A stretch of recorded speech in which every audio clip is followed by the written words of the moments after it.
For the past couple months now, every once in a while, I will see some fan art of Kakyoin Noriaki appearing in Diamond is Unbreakable, drawn in the anime's art style, and after seeing so many of these with Kakyoin thrown into all sorts of different situations throughout Part 4, it begs the question, what if Kakyoin was in Diamond is Unbreakable? Well, in order for Kakyoin to be in Part 4, he would have had to survive Part 3. Unfortunately, Kakyoin met his tragic death in his fight against Dio in the final act of Stardust Crusaders due to just the overpowered ability of the world, along with Kakyoin's lack of knowledge about the stand. But in Kakyoin's final moments before taking his final breath, he discovered the mystery of the world's ability and used one last Emerald Splash to send Joseph and give a message to him and the remaining Crusaders to give them a surviving chance against Dio. So if Kakyoin was actually to survive Part 3, I believe the ending could still be pretty much the same. I mean, the events that took place did have a lot of coincidences that eventually led to Dio's defeat. So if anything was different, who knows if Jotaro would have defeated Dio. But if Kakyoin were to survive so he could appear in Part 4, it would be as simple as his wound being treatable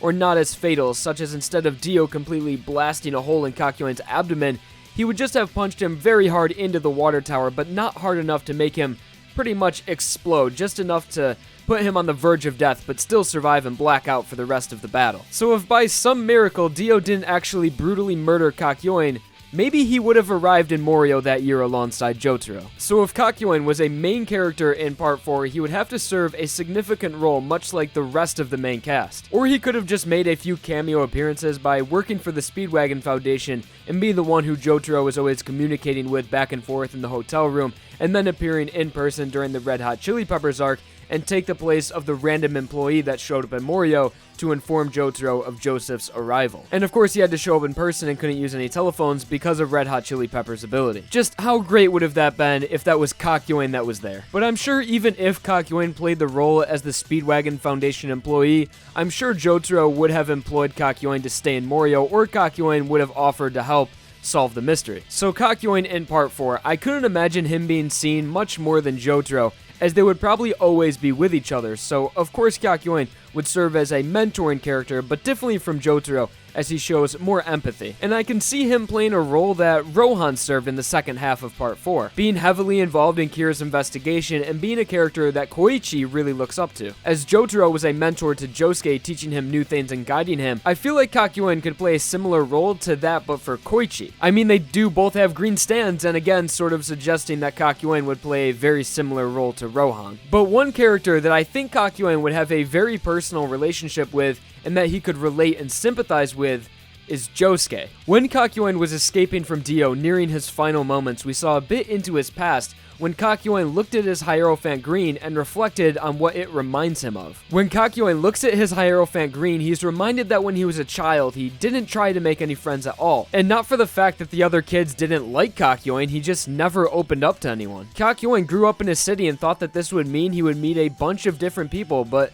no matter how many people he met, there was no one who could truly understand him. No one would see him for who he was because he didn't have a single friend who could see his Hierophant Green. I can't help to think that Josuke might have felt the same way growing up in Morio, although Josuke did develop his stand off screen, so we don't exactly know what age he could fully manifest Crazy Diamond at, but I assume he had it for most of his life, possibly manifesting it a few years after his initial fever. So Josuke may have felt the same way as Kakyoin, feeling like no one really understands him because no one can see his Crazy Diamond. Josuke didn't seem to have a lot of friends when we were first introduced to him. Actually, he didn't have any previous friends at all appear in Part 4. Even when we saw him at school, he would only be hanging out with either Koichi or Okuyasu or both of them, only stand users who truly understand him. So Kakyoin would most likely heavily sympathize for Josuke, and this would give them some sort of connection experiencing similar childhoods, and this may lead to Kakyoin being more of a friend to Josuke more so than a mentor. I'm not sure exactly what their relationship would be, but nevertheless, it would definitely be a very interesting dynamic between the two. But besides the role that Kakyoin's character would play in the story, how would Kakyoin being in Part 4 change the events of the part? And how would his stand ability change some of the existing stand battles? Well, based on the role that I think he would play into the story, we can narrow down some of the fights he would be involved in. Aqua Necklace, Red Hot Chili Pepper, Rap possibly, but I think that arc would still stay about the same, to focus on mostly Jotaro and Josuke's relationship, and it was based on their similar stands, Jotaro teaching Josuke and Crazy Diamond a technique that could be used because they had the same type of stand. I don't believe Kakyoin and Hierophant Green would appear in that arc, although his ability would be very useful during the fight against Rat. So other battles that Kakyoin could appear in would be Sheer Heart Attack and of course the final battle. So starting with the Aqua Necklace fight, Hierophant Green really wouldn't be that useful as the fight took place in close quarters and the stand could not be directly damaged. The only thing I can see Kakyoin being useful for in that arc is to go inside of people that Aqua Necklace is already inside, to somehow maybe force Aqua Necklace out of a person. Red Hot Chili Peppers, again, this would stay relatively the same as the fight was heavily focused on Josuke versus Akira. And even though Jotaro was in the area, he really wasn't involved in the fight at all, so I don't see a reason for Kakyoin to be involved. And now for Sheer Heart Attack on Hierophant Green,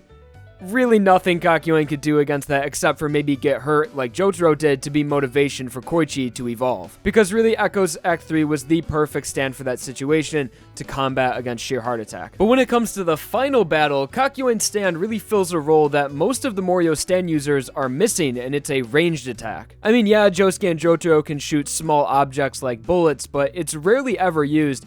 And since it's just one object, Kira and Killer Queen can easily block it, but Emerald Splash would be much more effective, and especially his 20-meter Emerald Barrier would be a great defense against Killer Queen, as long as Kira isn't able to destroy the whole thing with just one explosion. But still, the barrier isn't connected to Hierophant in any way, as when Dio destroyed them, no damage was transferred, so maybe Kakyoin could have been the one to defeat Kira. But if he wasn't the one to defeat Kira, he still could have played a major role in the battle. So pretty much, that's what it would have been like if Kakyoin was in part 4. For the most part, I think things really would have stayed about the same, except maybe Kira would have been exposed earlier than originally, as Kakyoin was very smart and very deductive, as he was the one to discover the world's true ability. So Kakyoin in part 4, he would have played a role very similar to Rohan and Jotaro, sort of being a mix of the two, a mentor but still a friend. Let me know what you guys think of Kakyoin being in part 4, the role he would have played as a character, and also how things could have been different if he was there. Anyways guys, that's a video, but before I go, I'm excited to announce that I'm teaming up with Right Stuff Anime to help you guys support JoJo's Bizarre Adventure at a discounted price. From now until May 31st, 2017, if you use code xForts-RS17, you will receive a 5% discount on all JoJo's Bizarre Adventure manga and DVDs. So if you haven't picked up your JoJoniums yet, now is the time to do it and support the official English JoJo releases. And just to keep things real, this is not a paid advertisement, rather I myself contacted Right Stuff for the opportunity to help you all get JoJo manga cheaper, because I've already been using Right Stuff for such a long time and I'm already a huge advocate for their service. So go support the series you love and buy the official release. There will be a link down below in the description. Be sure to like this video if I fought your boredom or if you just enjoyed, and down below in the description there will be links to all of the artists whose fan art was used in this video, so check them out. Anyways, thank you all for watching, and I hope you enjoyed.